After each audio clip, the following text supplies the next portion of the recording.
এখানে কি ঘটেছিল? কি ঘটনা বলতে আপনার বেলা 12টা থেকে আমরা দেখছি আস্তে আস্তে পাকা রাস্তার মাটি উঠে পড়ছে, বুঝলেন তো। উঠে পড়ে দেখি গ্রিলটা আস্তে আস্তে জল ছেড়ে গ্রিলটা উঠে পড়ছে। তারপর ও আস্তে আস্তে দেখছি কাত হচ্ছে। কাত হতে হতে হতে হতে সবকে লোকজনকে বললাম সরে যেতে। সরে গিয়ে আমরা নিষেধ করলাম, দাদা এখানে কেউ বসবেন না, কেউ আসবেন না, যাওয়া আসা করবেন না, গাছটা যখন তখন পড়ে যেতে পারে। যে বেলা 3টের সময় এই গাছটা দুর্ঘটনা ঘটলো।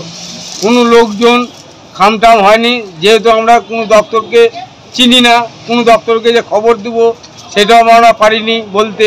হ্যাঁ, নিজের ইচ্ছায় গাছটা, কারোর লোকজন কোনো ক্ষতি হয়নি, কারোর কোনো কিচ্ছু হয়নি, আপনি গাছটা পড়লো। বেলা 3:10 গাছটা পড়েছে। আপনার নাম? আমার নাম গোপাল দাস।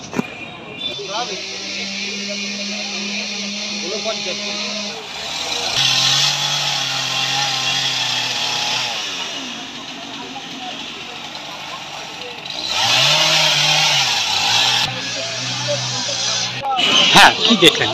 সকাল থেকে ধরুন আমরা যখন দোকান খুলি তখন দেখি যে এই বড় গাছটা আস্তে আস্তে ঝুল মারছে। রাস্তার সাইডে যে মানে মিউনিসিপ্যালিটি যে পাঁচিরটা আছে, তারপর করা আছে, যে আস্তে আস্তে ফাঁক হয়ে যাচ্ছে, মানে ফেটে যাচ্ছে আস্তে আস্তে।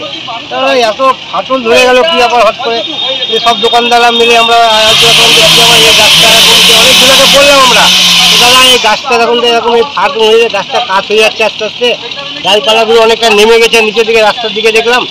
হ্যাঁ, বলতে বলতে যখন অনেক করলাম তখন দেখছি সবাই শুনছে যে কেউ কিছু রিয়াকশন, কেউ কিছু বলছে না, বলছে তো পড়ে যেতে পারে।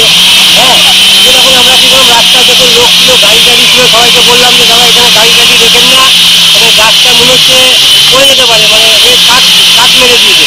আস্তে আস্তে সবাইকে দেখাচ্ছি যে এই দেখুন গোড়ার দিকে দেখুন সব ফেটে গেছে, হয়ে গেছে।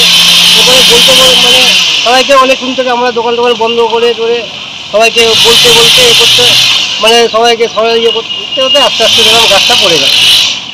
আপনার নাম? বেনু ঘোষ। এখানে কি স্থানীয় দোকান? আমার দোকান, এখানে চায়ের দোকান।